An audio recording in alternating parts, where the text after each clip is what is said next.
एगो रिकॉर्डिंग देखो तामे सीन तैयार हो जाए।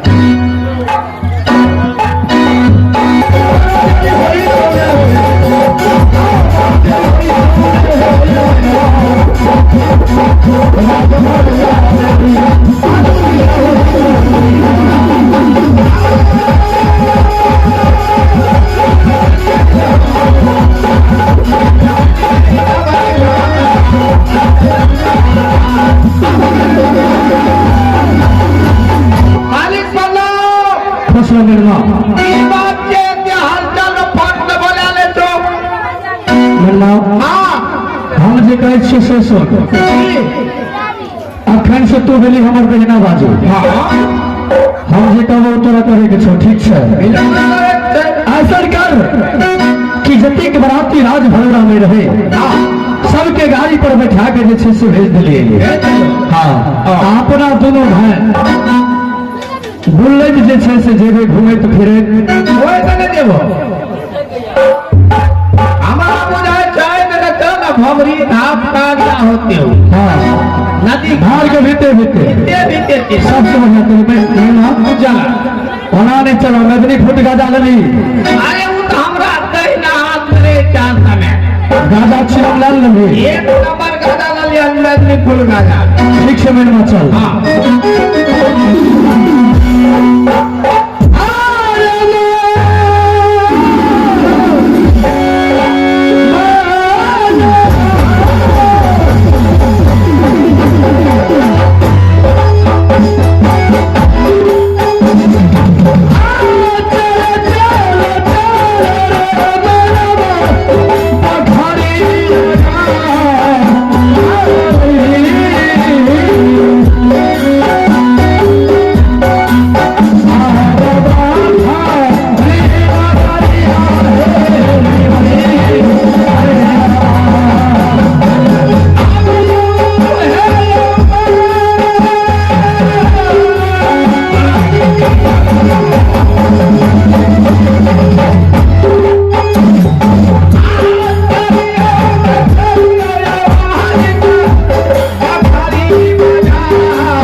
छुट्टी पाखिर छे बकरी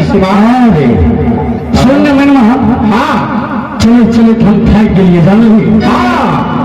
आज तनिए तू नदनी फूट गाजा लटा के बढ़िया सोगरा काट के बना के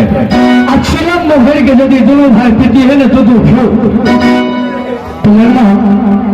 जब नशा चढ़ती है तो झूमती जाती है दोनों भाई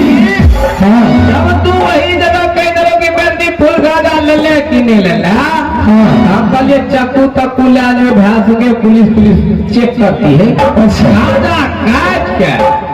एकदम तैयार जल्दी बैठा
हमरा तो बुझाइए तोरा पहले नशा तो नहीं लगे कौन बहन जो के बोले हम पिलिया में अरे मैंने हाँ ज्यादा पीबो नहीं करिए कहीं नशा लग जाए हम तो करिए ला भाई ठीक से जल्दी दीवार जा गाजा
निशान नहीं कला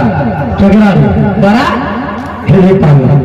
उसने उठ के खड़ा हो अब तो निशान लग गया हां और हम फुल नशा लग गया था है मनवा हां होश में आना हम कच्चा नशा लग गया था अरे तोरा निशा लागल छौ हम कच्चा तोरा लग गया जोड़ी पागल हे मनवा हां देख गाजा तो पी लिए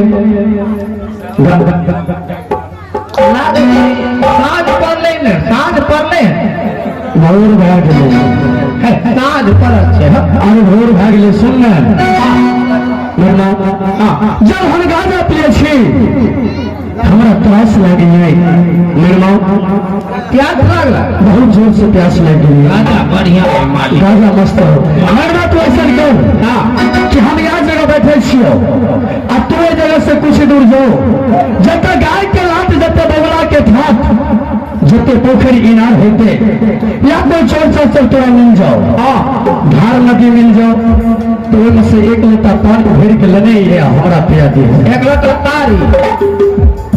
पानी कहे छियो रे हाँ अच्छा से देखै छियै करू लेकिन हमरा नहीं बुझे छै चापार में कोनो चीज भेटला देख लेना पानी पिएबी तब तो ठीक से नहीं तो पानी बिना हम मरबे नहीं करबे रे अच्छा ठीक है तोरा खातिर तब तेल दे के आ सके हां बैठियो हां बैठो आशा बैठियो नहीं गली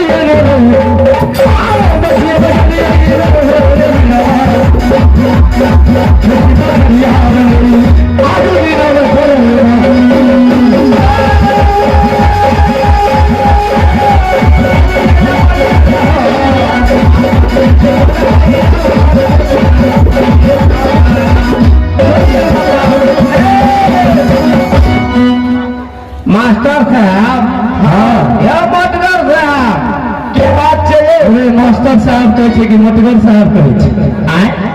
मैं नमाज हमें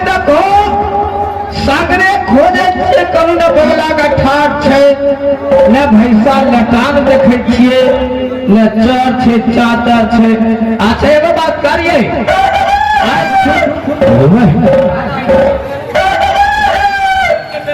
अगर हम तोरा देख लियो तो बउआ बिना नमक तक हम खा जा रे हमरा डिस्टर्ब नहीं कर बच्चा आई ठुकी पाखर पर चढ़ के देखे छिए एकदम अगर कतौ मिल गए कुछ न कुछ तो बात बनते सही बात आओ गई शादी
भैंसा लटान छाना चर छाना चर छा बढ़िया से देखे छी लेकिन मालिक एगो चीज नजर में आबि रहल छै की नजर में आबै छै एगो गोल एगो पतगोल ना बनवा हां तोरा नजर में एगो गोल आबै छै और एगो पतगोल आबै छै एकर मतलब नहीं बुझली रे की देखी जे गोल तोरा नजर में आबि रहल है वो गांव के बेटी हेते और जे तोरा नजर में पतगोल आबि रहल है वो गांव के पुतोह हेते मेहरबान हां तू दरबार मार के ओकरा में चल जाओ जे तोरा माता के उम्र में बुझितो ओकरा मार कह के कल जोड़ के एक लोटा पानी मांग ली है जे तोरा बहन के उम्र में लागतो ओकरा बहन कह के तार पकड़ के गोर लाग के एक लोटा पानी नहीं के हमारा पिया दी है यानी कि जे तोरा जे उम्र में लागतो नानी काकी की उम्र में तो कई तोरा से पानी लाके जरूर रही है पानी हाँ हम आए पर से नहीं उतरबा क्या रे हम बिहार सरकार भाग लिया आई पर नीक लागे छे नीक लाग तो मन मानियो ना है बा हां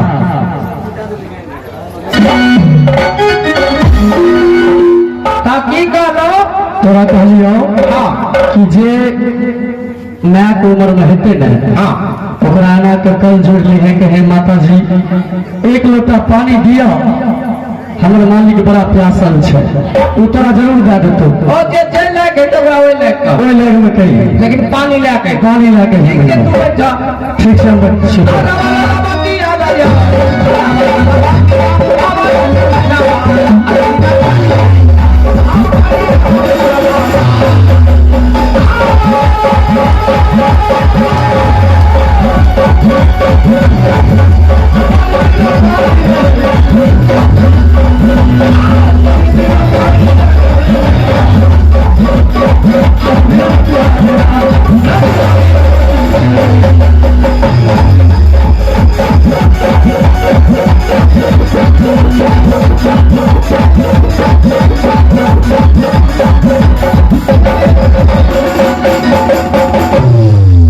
मास्टर साहब हाँ हाँ